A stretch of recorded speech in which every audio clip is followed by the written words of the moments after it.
Alright, shalom. Like to start off by saying all praises to Yahweh Shem Yahushai and double honors to the elders at Great Millstone. Alright, this is an article that I found online. It's from the New York Times from 2012. Alright, and it's entitled Benefits of Circumcision Are Said to Outweigh Risk. Alright, because one of the main reasons brothers don't get circumcised because they scared.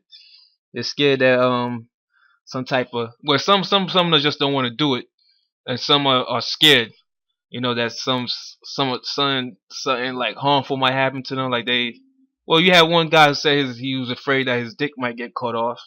All right, so that's one of the reasons. Besides not just not wanting to do it. All right, some brothers still haven't got circumcised because they're afraid. All right, so I'm gonna go through this article and go through a scripture. All right, benefits of circumcision are said to outweigh risks. The American Academy of Pediatrics has shifted its stance on infant male circumcision, announcing on Monday that new research, including studies in Africa, suggests that procedures may protect heterosexual men against HIV, indicating that the health benefits outweigh the risk. But opponents of circumcision say no one, not even a well-meaning parent, has the right to make the decision to remove a healthy body part from another person. Well, if it was a healthy body part, why would the Most High, all right, set this covenant, all right, set this this law, this statute that all children that come out of Abraham should be circumcised? The bottom line is it's unethical, said Gerald Grand Chapin, founding director of Intact America, a national group that advocates against circumcision. A normal foreskin on a normal baby boy is no more threatening than the hymen or labia of a young or on your daughter, which that's complete BS. All right, they're trying to basically use psychology to say, would you circumcise your daughter? The Most High never required women to be circumcised, but the men of Israel were required to be circumcised. Among those are 14 studies that provide what experts categorize as fair evidence that circumcision in adulthood protects men from HIV transmission from a female partner, cutting infection rates by 40 to 60%. 3 of the studies were large, randomized controlled trials of the kind considered the gold standard in medicine, but they were carried out in Africa, where HIV, the virus that causes AIDS, is spread primarily among heterosexuals. Circumcision does not appear to reduce HIV transmission among men who have sex with men, because that's against the laws of the Most High. All right, when you read Leviticus 20 and 13, all right, it said if a man lie down with other men, both of them shall be put to death. All right, they both committed an abomination. So this is why that the research shows that circumcision doesn't stop HIV transmission among men who have sex with men or faggot. Dr. Kima said the degree of benefit or degree of impact in a place like the US would clearly be smaller than a place like Africa, he said. Other studies have linked male circumcision to lower rates of infection with human papillomavirus, which is HPV, and herpes simplex type 2. But male circumcision is not associated with lower rates of gonorrhea or chlamydia, and evidence for protection against syphilis is weak, the review said. The procedure has long been recognized to lower urinary tract infections early in life and reduce the incidence of penile cancer. Alright, so that's just a quick article showing the benefits of being circumcised. But when you go into the scriptures, this is a covenant that the Most High established for us. Alright, this is Genesis 17 and 9. And the Most High said unto Abraham, Thou shalt keep my covenant, therefore, thou and thy seed after thee in their generations.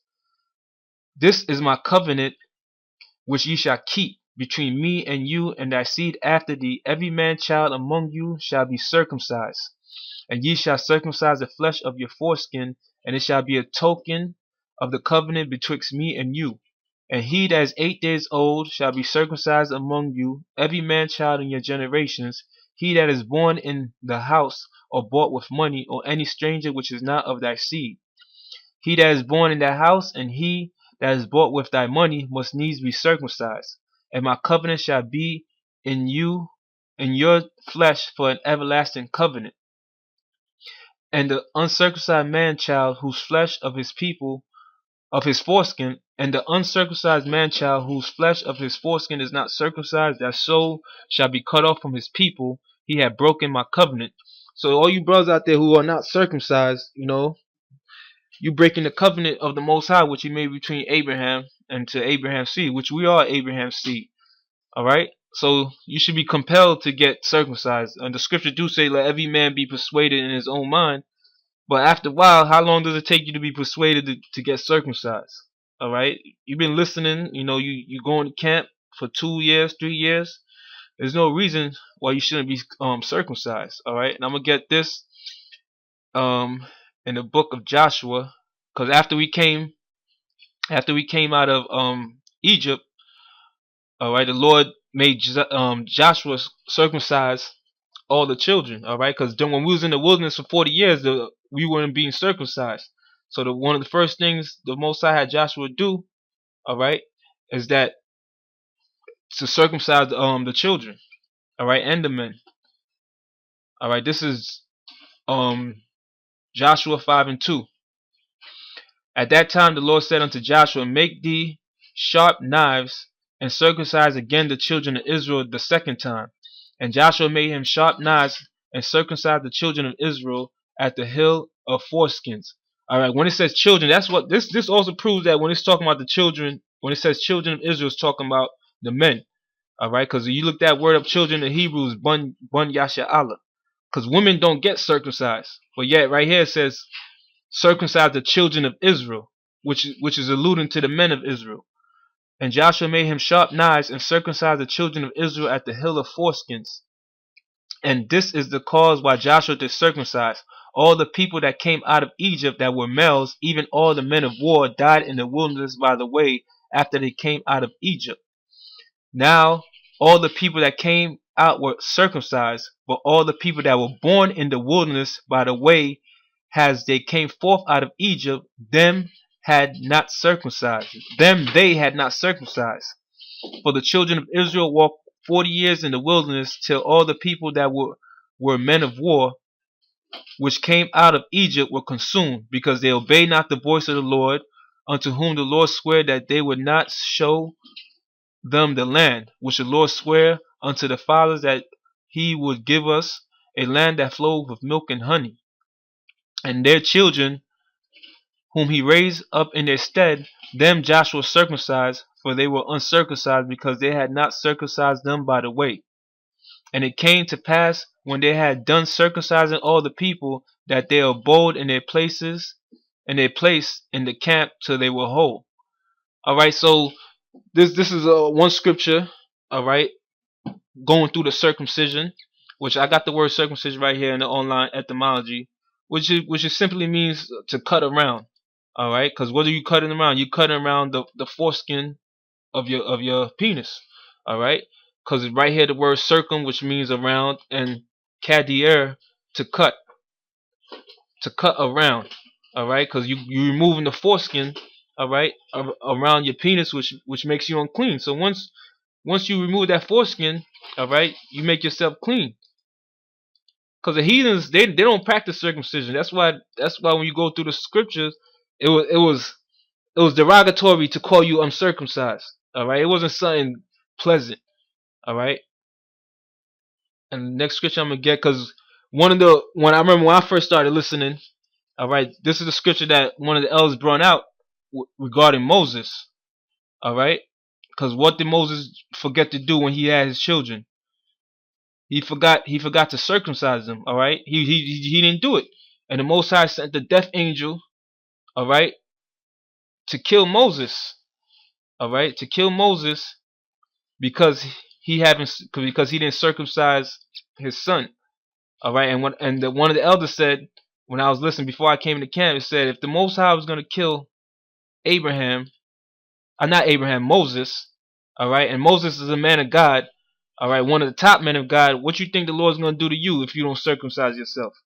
All right, so that was one of the points that was said that compelled me to get circumcised. All right, and brothers might say, "Oh, I don't have the money." You know what I'm saying? But when I first came to camp, I was working at a supermarket and I was making about $7, minimum wage. All right, and I saved enough to get circumcised, working a minimum wage job. All right, working part time. All right, you could find doctors. I paid $600, 100 for the consultation, and 500 for the actual procedure. And my penis still works, my rod still works. They ain't get infected. They ain't chop it off. All right. So you gotta have faith. All right. This is the book of Exodus. Book of Exodus. I'm gonna start. I'm gonna start at. All right. Start at verse 24. This is Exodus 4:24. And it came to pass by the way in the end that the Lord met him and sought to kill him. Then Zebor, which is talking about Moses, then Zebor took a sharp stone and cut off the foreskin of her son and cast it at his feet and said, Surely a bloody husband art thou to me. So he let him go.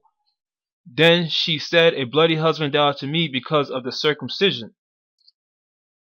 All right, so the Lord sent the actual angel to kill and the scripture refers to Moses as the most humblest man on the whole earth at that time.